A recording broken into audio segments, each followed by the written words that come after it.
Good morning, students and parents.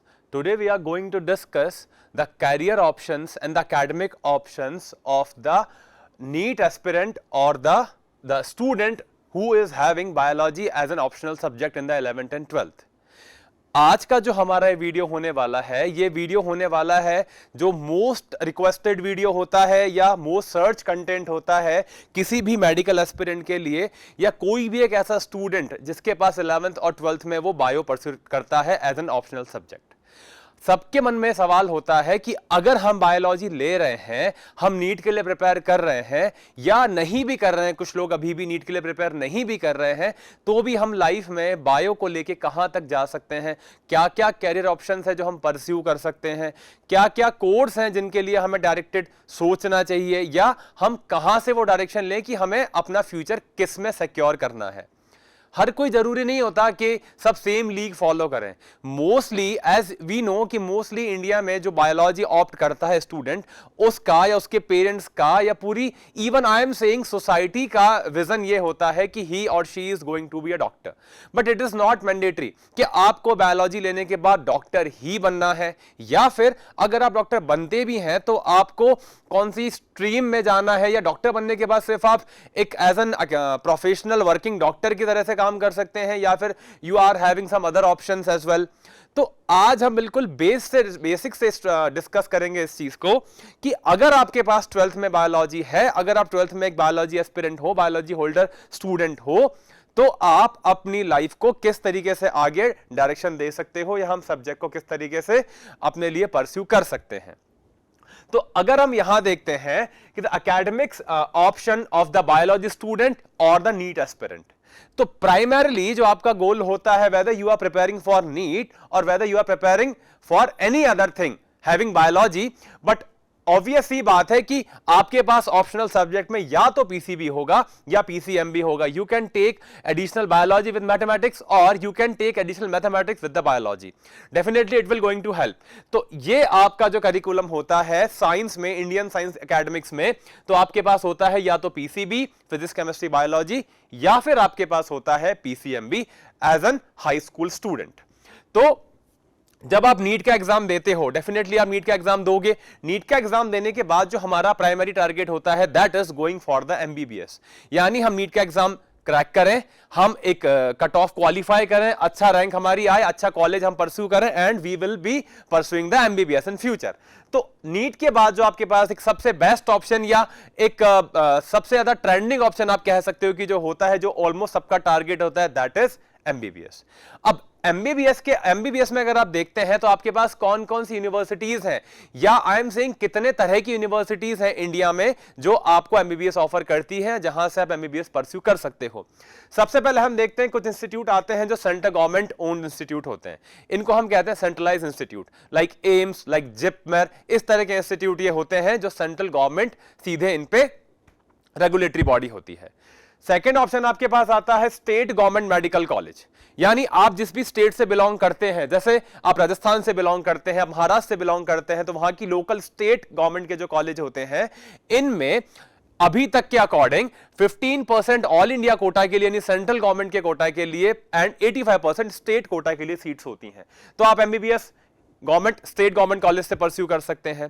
Then third option आपके पास आता है, वो है प्राइवेट यूनिवर्सिटीज का, प्राइवेट कॉलेजेस का, या फिर आप कह सकते हो प्राइवेट डीम्ड यूनिवर्सिटीज का। Definitely it is bit costly कि इसमें फीस स्ट्रक्चर बहुत ज्यादा होता है। गवर्नमेंट में जो आप डिग्री करते हो वो सब्सिडाइज्ड होती है, यहां पे फीस स्ट्रक्चर ज्यादा होता है, but again you can think of it कि आप एमबीबीएस यहां से कर सकते हैं।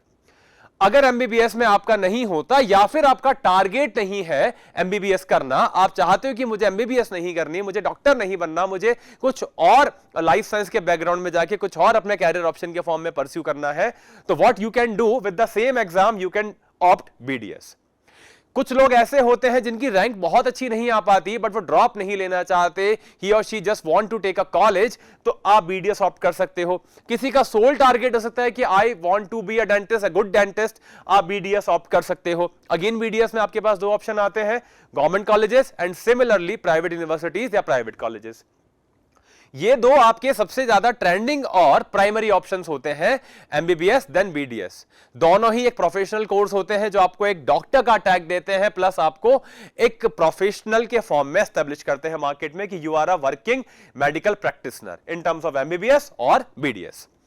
देन आपके पास कुछ और ऑप्शन है जो रिसेंटली गवर्नमेंट ऑफ इंडिया ने जिसको एनएमसी बिल में ऐड किया है कि आप लोगों के लिए भी मेडिकल सेक्टर में काफी वाइड स्कोप है और उनको एक कैटेगरी में इंक्लूड किया है कि the category is known as AYUSH category.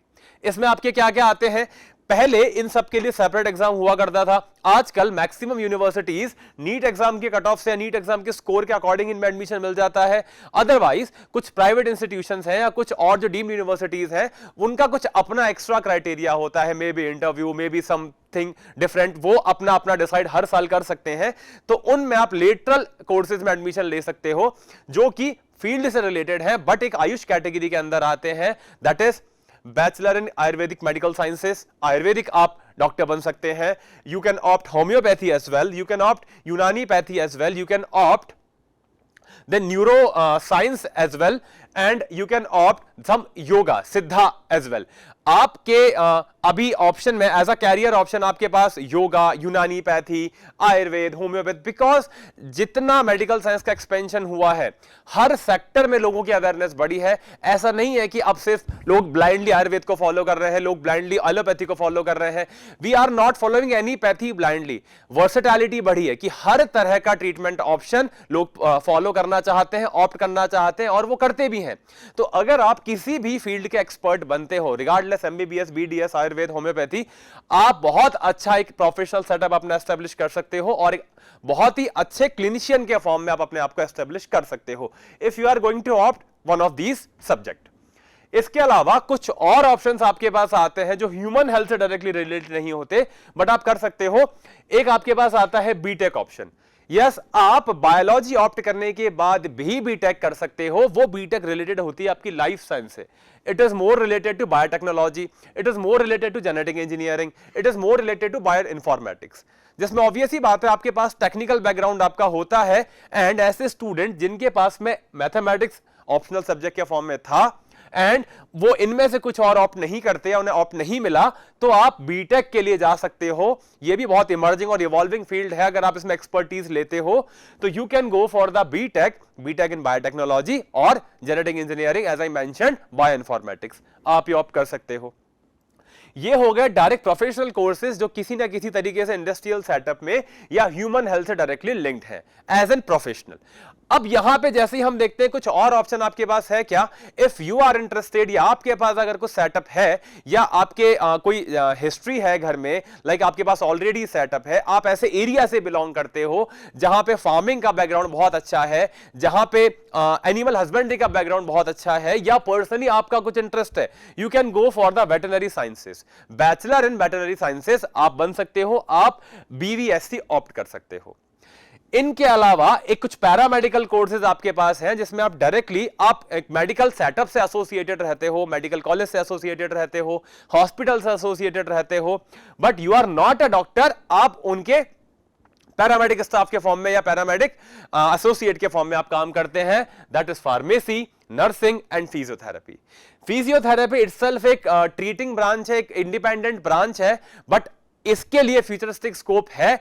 अभी इतना बहुत ज्यादा इंडिया में इस चीज का ट्रेंड नहीं है, बट आई बिलीव कि इसका भी फ्यूचर काफी ब्राइट है, यानी आप इसको ऑप्ट कर सकते हो अगर आप इंटरेस्टेड हो इसमें। तो यहां से आपके पास पैरामेडिक के 3 ऑप्शन आ जाते हैं। फार्मेसी, अब बी फार्मा कर सकते हो, you can study about drugs, उनकी रिटेलिंग, मैन्युफैक्चरिंग, प्रोसेसिंग, इस सब बारे में आप इसमें अपना फ्यूचर सिक्योर कर सकते हो। नर्सिंग, ये सोलली एसोसिएटेड होता है किसी भी हॉस्पिटल से या मेडिकल कॉलेज से, आप हमेशा वार्ड में या फील्ड में रहोगे। और ये वाला है बैचलर ऑफ फिजियोथेरेपी, जिसमें आप अपना आइसोलेटेड इंडिपेंडेंट सेटअप डिजाइन कर सकते हो और एक इंडिपेंडेंट वर्किंग प्रोफेशनल के फॉर्म में भी आप काम कर सकते हो। तो ये कुछ आपके पास इंपॉर्टेंट ऑप्शंस थे या इमर्जिंग ऑप्शंस थे, कुछ वेल एस्टेब्लिश ऑप्शंस हैं, कुछ इमर्जिंग ऑप्शंस हैं। तो यहां पर आपको इस तरीके से पूरी कंप्लीट एक डिटेल मिल जाती है कि यहां आप देख पाओगे कि आपके पास ऐसा नहीं है कि नीट नहीं हुआ तो अब आप क्या करोगे, बीडीएस भी नहीं मिला तो आप क्या करोगे। बहुत सारे फील्ड हैं और हर फील्ड ही बहुत ही ब्राइट फ्यूचर वाला फील्ड है। It depends only on you कि आप में किसी भी फील्ड में कितनी एक्सपर्टीज गेन करते हैं। ऐसा नहीं है कि कोई भी फील्ड बहुत अच्छा है, कोई भी फील्ड बहुत बुरा है। मे बी कोई आपका कलीग हो सकता है, बैचमेट हो सकता है, मे बी ही इज और she is doing MBBS, but वो फ्यूचर में उतना अच्छा नहीं कर पाए जितना कि आप कोई और कोर्स यहां से ऑप्ट करके कर लो। तो it depends only on you कि आपको अपने फील्ड को किस तरीके से स्टडी करना है, किस तरीके से अप्रोच करना है और फ्यूचर में उसको किस तरीके से परस्यू करना है एज एन कैरियर ऑप्शन।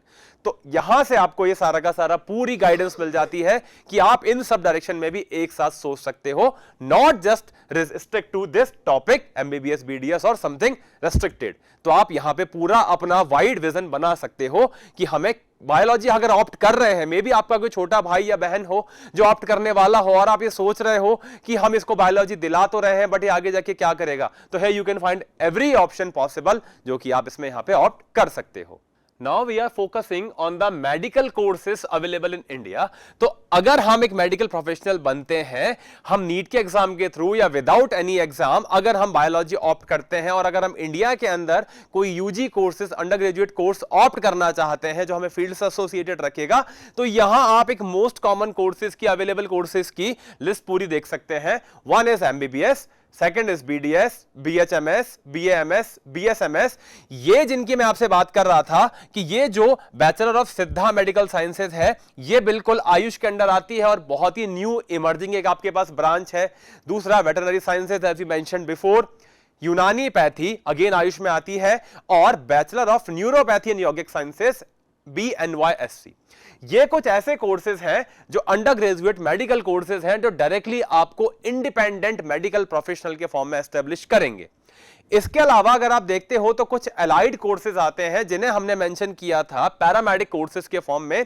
उसमें आपके पास आता है बैचलर ऑफ फार्मेसी यानी कि B pharma, bachelor of nursing यानी कि nursing undergraduate, and bachelor of physiotherapy यानी कि बीपीटी। ये पैरामेडिक के फॉर्म में थे या फिर इन्हें कहा जाता है अलाइड कोर्सेज। ये थे डायरेक्टली मेडिकल कोर्सेज। तो ये आपके पास लिस्ट है। इसके अलावा और भी कुछ कोर्सेज हो सकते हैं जो यहां पे मेंशन नहीं है, बट ये वो सारी लिस्ट आपको अपना गाइडेंस दे देगी जिससे कि आप अपना विजन बना सकते हो कि हम क्या ऑप्ट कर सकते हैं। तो ये सारे कोर्स यहां पर जो हमने मेंशन किए हैं, these all courses are the very emerging courses and the futuristic courses. Some are already established like this and some are going to be established in near by future कि आप opt करोगे। इसके बाद अगर हम आते हैं कि आपने अंडर ग्रेजुएट कोर्स अपना पूरा कर लिया but you want to study more, you want to go for higher studies, that is called post graduation. तो अगर आप इंडिया में हो तो आप एज अ पीजी स्टूडेंट आप क्या क्या कोर्सेज ऑप्ट कर सकते हो। अगर आप मेडिकल एस्पिरेंट हो, अगर आपने मेडिकल कोर्स ऑप्ट किया है यूजी में, तो आप कुछ पीजी मेडिकल कोर्सेज ऑप्ट कर सकते हो। सबसे कॉमन जिसमें आता है एमडीएमएस यानी कि doctor of medicine, master of surgery, जो कि आप एमबीबीएस के इमीडिएट बाद एग्जाम क्वालिफाई करके, जैसे आपका नीट यूजी है उसी तरीके से आप नीट पीजी देंगे, और नीट पीजी देने के बाद आपको इनमें से किसी एक कोर्स में एडमिशन मिल जाएगा, डिपेंड ऑन योर रैंक और योर परफॉर्मेंस। उसके बाद आप देखते हो कि अगर आपका इसमें एडमिशन नहीं होता है या फिर आप एमडीएमएस नहीं करना चाहते हो, you are having a diploma option. It is not exactly diploma, ये भी पूरा 4 ईयर प्रोग्राम होता है और आपको प्रॉपर लाइसेंस प्रैक्टिशनर बनाता है, that is diplomat of national board DNB। जितनी ब्रांचेस में आपके पास एमडीएमएस होता है उतनी या उससे भी ज्यादा स्पेशलाइज्ड ब्रांचेस में आपको DNB ऑप्शन अवेलेबल है। इनमें कोर्स वर्क 3 साल का होता है, इसमें आपका कोर्स वर्क 4 इयर्स का होगा। तो I am saying this is the tough one as compare to this, but problem क्या है कि एमडीएमएस में एडमिशन लेना इटसेल्फ थोड़ा सा टफ हो जाता है, DNB उसमें थोड़ा सा इजी पड़ता है। तो इट डिपेंड्स अगेन आपकी परफॉर्मेंस कैसी थी पीजी एग्जाम में। उसके बाद अगर आपने यूजी में बीडीएस ऑप्ट किया है, अगर आप बीडीएस प्रैक्टिशनर हो, आप एमडीएस के लिए जा सकते हो, मास्टर ऑफ डेंटल सर्जरी। अगर आपने एमडीएमएस कर लिया है और आप और सुपर स्पेशलिटी करना चाहते हो, आप सपोज आपके पास एक एमएस डिग्री है, आप एक जनरल सर्जन है, आप चाहते हो न्यूरो सर्जन बनना, कार्डियो सर्जन बनना, या कोई स्पेशलाइज्ड स्पेसिफिक सर्जन बनना, जैसे कि आप चाहते हो रेटिनल सर्जन बनना, इस तरीके से, then you will go for the MCh again आपको एग्जाम देना होगा, एग्जाम क्वालिफाई करना होगा and you will be selected for the MCH.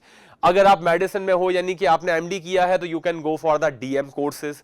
इसी तरीके से यहां पे आप होम्योपैथी में भी मास्टर्स कर सकते हैं। आप ये सबसे एक स्पेशल कोर्स है जो मैं आपको यहां पे मेंशन करना चाहूंगा। जैसे मैंने आपसे कहा था कि अगर आपके पास में पीसीएमबी है 12th में, यानी कि physics, chemistry, mathematics plus biology, ये 4 आपने ऑप्शन लिए हैं, एंड इफ अगर आपने मैंडेटरीली अगर आपने एमबीबीएस कंप्लीट किया है देन आप ये एक टेक्निकल कोर्स ऑप्ट कर सकते हो जो कि अभी ओनली अवेलेबल है आईआईटी खड़गपुर में। ये आईआईटी खड़गपुर का एक इंडिपेंडेंट कोर्स है। एज वी नो कि आईआईटीज में मेडिकल कॉलेजेस ओपन हो रहे हैं एंड आईआईटी खड़गपुर में ऑलरेडी मेडिकल कॉलेज एस्टेब्लिश हो चुका है, स्टार्ट हो चुका है, एंड वहां पे मेडिकल रिसर्च सेंटर काफी पहले से है। आईआईटी खड़गपुर आपको ये एमएमएसटी कोर्स ऑफर करता है एंड इस कोर्स की खास बात ये है कि इसमें एलिजिबिलिटी क्राइटेरिया है कि आपके पास 12th में पीसीएमबी होना चाहिए and you are having a MBBS degree, then आप इस कोर्स में जा सकते हो। ये एक रिसर्च टाइप का कोर्स है जो आपको इंडस्ट्रियल एक्सपोजर भी देता है। आप कॉर्पोरेट सेक्टर में भी जा सकते हो मेडिकल फील्ड से रिलेटेड, या फिर आप रिसर्च में एकेडमिक्स में भी जा सकते हो, जो कि हम अभी थोड़ी देर में देखेंगे कि क्या क्या और ऑप्शंस है। और इसके अलावा आप वेटरनरी साइंसेज को भी ऑप्ट कर सकते हो अगर आपने बैचलर वेटरनरी साइंस में किया है तो ये तो कुछ पोस्ट ग्रेजुएट मेडिकल कोर्सेज जो इंडिया में अवेलेबल है।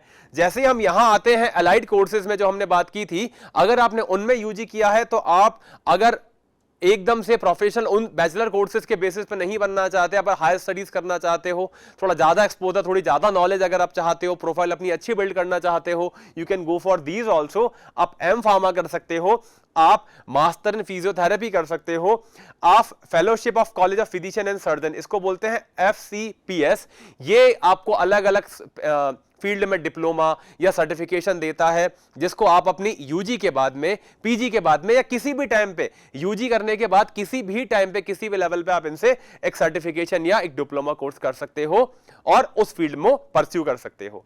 अगेन एमएससी नर्सिंग, ये कुछ ऐसे ऑप्शंस हैं जो आप यूजी के बाद में परस्यू करते हो। जो अब तक हमने देखा कि हम क्या क्या कोर्सेज ऑप्ट करेंगे या कर सकते हैं यूजी और पीजी में, ये इंफॉर्मेशन तो मे बी आपके पास कुछ लेवल पे पहले होगी, बाकी सब कुछ क्लियर आपको यहां से हो जाएगा, बट फिर भी एक सवाल बहुत बड़ा सबके मन में रहता है, आपसे ज्यादा आपके पेरेंट्स के मन में रहता है कि अगर आप बायोलॉजी ले रहे हो, अगर आप कोई भी यूजी कोर्स कर रहे हो, आप किसी कॉलेज में एडमिशन ले रहे हो, तो सबसे प्राइमरी आपका जो कंसर्न होता है वो ये होता है, प्रैक्टिकल कंसर्न जो आपका होता है वो ये होता है कि हम जो भी कोर्स कर रहे हैं क्या उसमें कोई कैरियर ऑप्शन है, can we make money out of this course, can we be a good professional, good earning professional in future. सबसे इंपॉर्टेंट सवाल आपके पास ये आता है जिसका एक प्रॉपर गाइडेंस हमें कहीं मिल ही नहीं पाता कि हम कोई भी कोर्स कर रहे हैं तो हम क्यों करें, हम अपना क्या क्राइटेरिया रखें कि किस तरीके से हम फ्यूचर में इसको इन टर्म्स ऑफ इनकम ट्रांसलेट कर पाएंगे, जो भी हमने पढ़ा है या जो भी पढ़ने का हम प्लान कर रहे हैं। तो यहां आप जैसे देखेंगे आपको दिखेंगे कैरियर ऑप्शन आफ्टर एमबीबीएस। यहां पे ये मेनली स्टडी टारगेट करती है या स्लाइड टारगेट करती है एमबीबीएस के लिए, but not just for MBBS. इसमें कई सारे ऐसे ऑप्शंस हैं जो मैं अभी आपको यहां पे बताऊंगा कि आप विदाउट एमबीबीएस भी परस्यू कर सकते हो। We are having a base of MBBS कि हमने एक एमबीबीएस को बेस अपना बनाया है, बट इसमें कई सारे ऑप्शंस हैं जिनके बारे में हम बात करने वाले हैं। सपोज आपने एमबीबीएस यूजी किया, आप एमबीबीएस होल्डर डॉक्टर हो, एमबीबीएस डिग्री होल्डर आप डॉक्टर हो, देन आप क्या परस्यू कर सकते हो, आपने पोस्ट ग्रेजुएशन किया, अगेन एमडीएमएस किया। आप एमडीएमएस करके फर्स्ट ऑफ ऑल तो आप एमबीबीएस करके ही किसी भी स्टेट गवर्नमेंट के सेटअप में एज ए मेडिकल ऑफिसर, या फिर आप प्राइवेट प्रैक्टिस कर सकते हो किसी भी हॉस्पिटल में एसोसिएट होके, या इंडिविजुअली। इंडिविजुअल का किसी एक बड़ी सिटी में स्कोप उतना नहीं होता, but if you belong to a small village और टाउन, ऐसी जगह पर जहां पे कोई बहुत ज्यादा एलाइट सर्विसेज नहीं है, तब आप ओनली एमबीबीएस के बेसिस पे भी अपना कैरियर स्टार्ट कर सकते हो एज एन प्रैक्टिशनर। अब अगर हम जाते हैं कि हमने एमडीएमएस किया, अगेन आपने जिस ब्रांच में एमडीएमएस किया है या आपने कोई जनरल एमडीएमएस किया है, आप यहां पे इनके साथ में, इन डिग्रीज के साथ में आप एक प्रैक्टिशनर बन सकते हो। अगर आप क्लिनिकल डिग्री आपके पास है, आप प्रैक्टिशनर बन सकते हो, और इसके साथ में आप एक फैकल्टी पोजीशन भी ऑप्ट कर सकते हो, जो कि मेडिकल कॉलेजेस में या मेडिकल यूनिवर्सिटीज में आपको एक एकेडमिक फैकल्टी पोजीशन ऑफर करती है। यानी आप UG as well as PG को पढ़ाने का काम करोगे with your clinical practice. But अगर आपने MD/MS किसी नॉन क्लिनिकल ब्रांच में किया है, लाइक आपने एनाटॉमी में किया है, आपने फार्माकोलॉजी में किया है, आपने माइक्रोबायोलॉजी में किया है आफ्टर MBBS, तो आप अपना एक लैब एस्टेब्लिश कर सकते हो अकॉर्डिंग टू योर स्पेशलाइजेशन की आपने क्या किया है, एंड आप फिर से एक फैकल्टी पोजीशन ले सकते हो। तो अगर आपने कोई भी पीजी किया है मेडिकल फील्ड में, तो आप उस डिग्री के बेसिस पे एक अपना क्लिनिकल सेटअप करोगे एंड आप फैकल्टी पोजीशन भी डिमांड कर सकते हो। आप उसके लिए एग्जाम होता है, इंटरव्यूज होते हैं, क्राइटेरियाज होते हैं, तो डिपेंड करता है वैकेंसी पे। एंड आप क्या कर सकते हो, क्या यहीं पे बात खत्म हो जाती है? हम इससे आगे सोच नहीं पाते बिकॉज हमें इन चीजों के बारे में पता नहीं होता। और ऑप्शन क्या क्या है? अगर आपने MBBS किया, अभी हम MBBS को फोकस कर रहे हैं, अगर आपने MBBS किया और आपका ये इंटरेस्ट नहीं है, आपको एक प्योर क्लिनिकल के फॉर्म में क्लिनिकल सेटअप में नहीं जाना, आपको क्लिनिशियन एज अ क्लिनिशियन अपने आप को एस्टेब्लिश नहीं करना है, you can go for MBA। यहां पे मैं मेडिकल साइंस एसोसिएटेड MBAs की बात कर रहा हूं। ऐसे MBA होते हैं MBA in hospital administration, MBA in hospital management, तो ये MBA इन पब्लिक हेल्थ। तो आप MBA कर सकते हो और आप कॉर्पोरेट सेक्टर में जा सकते हो, किसी भी बड़े कॉर्पोरेट हॉस्पिटल में जा सकते हो, उस सेक्टर में आप आफ्टर MBBS भी जा सकते हो। और जनरल आपके पास MBBS एक UG डिग्री है, तो जितने भी एग्जाम UG डिग्री के बेसिस पे होते हैं, जैसे कैट है या और जो सिंपल MBBS के एग्जाम्स होते हैं, आप उनमें तो जा ही सकते हो। बट हम यहां टारगेट कर रहे हैं स्पेसिफिकली मेडिकल सर्विसेज के बारे में बात कर रहे हैं। यहां आप क्या कर सकते हो, अगर आपने MBBS किया है और अगर आपके पास में नॉट PG कोई अच्छा डिप्लोमा, अच्छी यूनिवर्सिटी से डिप्लोमा कोर्स भी है, जो आपको फार्मास्यूटिक्स में आपने डिप्लोमा होल्ड किया है, या आपका कुछ ऐसा रिनोड बैकग्राउंड है, या बैकग्राउंड इन द सेंस आपका कुछ एक्सपीरियंस है आफ्टर MBBS, तो आप किसी डायरेक्टली किसी कॉर्पोरेट कंपनी में अप्लाई कर सकते हो, जो कि ड्रग मैन्युफैक्चरिंग कंपनी हो सकती है, R&D वाली कंपनी हो सकती है, आप उनमें एसोसिएट हो सकते हो, जो क्लिनिकल ट्रायल परफॉर्म करती हैं, ड्रग का एनालिसिस करती हैं, उनका प्री और पोस्ट एक्सपोजर प्रोफाइल देखती हैं, आप उनमें वहां जा सकते हो। इसके अलावा आप सिविल सर्विसेज के लिए ऑप्ट कर सकते हो, जो कि कोई भी UG डिग्री वाला कर सकता है, बट आप MBBS के बाद भी ये ऑप्शन प्रेफर कर सकते हो। एंड इसको प्रेफर करने का आपको बेनिफिट क्या होता है, क्योंकि आप सबसे अच्छे लर्नर होते हो। एक MBBS डॉक्टर अपने आप में एक एसेट होता है, वो अपने आप में एक इतना अच्छा लर्नर होता है कि वो बाकी लोगों के कंपैरिजन में बहुत अच्छा परफॉर्म कर सकता है, एग्जाम में भी और उसके बाद फील्ड में भी। और हॉस्पिटल मैनेजमेंट को समझना, अगर आप कहीं एक एज अ कलेक्टर पोस्टेड हो, वहां पे जो मेडिकल फैसिलिटीज के बारे में प्रॉब्लम है, सबसे बड़ा इश्यू होता है सीजनल डिजीजेस, सीजनल फ्लूज या मेडिकल डिप्रिवेशन जो सर्विसेज का होता है, आप उनको बहुत अच्छे से हैंडल कर पाओगे अगर आप इस फील्ड में जाते हो तो। इसके अलावा अगर आपने इंडिया से MBBS किया है, तो आप ओवरसीज यानी कि आप अब्रॉड भी जा सकते हो। जैसे 2 एग्जाम यहां पे मेंशन है, प्लैब एंड USMLE। अगर आप किसी यूके की यूनिवर्सिटी में PG करना चाहते हो और वहां पे प्रैक्टिस करना चाहते हो, आपको ये एग्जाम प्लैब क्वालिफाई करना होता है। इसकी भी 2-3 स्टेजेस होती हैं। और अगर आप US में जाना चाहते हो, तो आपके लिए USMLE एग्जाम होता है, इसकी भी 3 स्टेजेस होती हैं। ये एग्जाम क्वालिफाई करके आप फॉरेन, UK, US और अलग अलग कंट्रीज के अलग अलग एग्जाम्स होते हैं, कहीं डायरेक्ट इंटरव्यू के बेसिस पे भी एंट्री होती है, लाइक जर्मनी में ऐसा होता है, आप वहां जा सकते हो। इसके लिए मैंडेटरी होता है कि आपकी फ्लुएंट इंग्लिश होनी चाहिए, आपकी वोकैबुलरी से लेके स्पीकिंग, राइटिंग और लर्निंग स्किल बहुत अच्छी होनी चाहिए इन दिस लैंग्वेज। एंड अगर आप किसी और कंट्री में जाते हो, जैसे कि आप you are going to Germany, वहां पे आपको जर्मन का आइडिया होना चाहिए, वो उसका एग्जाम भी आपका मे बी वहां होता है। तो आप इस तरीके से देख सकते हो। एक सबसे इंपॉर्टेंट फील्ड जो हम यहां डिस्कस कर रहे हैं, विच आई एम ऑप्टिंग या I am currently pursuing this field, PhD। आपने MBBS किया, MBBS की डिग्री आपके एक PG डिग्री के इक्विवेलेंट मानी जाती है, not this PG। In general जो कोर्सेज हैं, जैसे कि लोग BTech करते हैं या BSc MSc करते हैं, तो वो जो पोस्ट ग्रेजुएशन होता है MBBS की डिग्री उसके इक्विवेलेंट मानी जाती है। क्यों मानी जाती है? Because we stay in college for 5 और मोर देन 5 ईयर्स। अगर आपकी कोई सी भी डिग्री होती है जो 5 या उससे ज्यादा ईयर की होती है, तो वो PG डिग्री के इक्विवेलेंट मानी जाती है, along with MBBS, CA and CS also.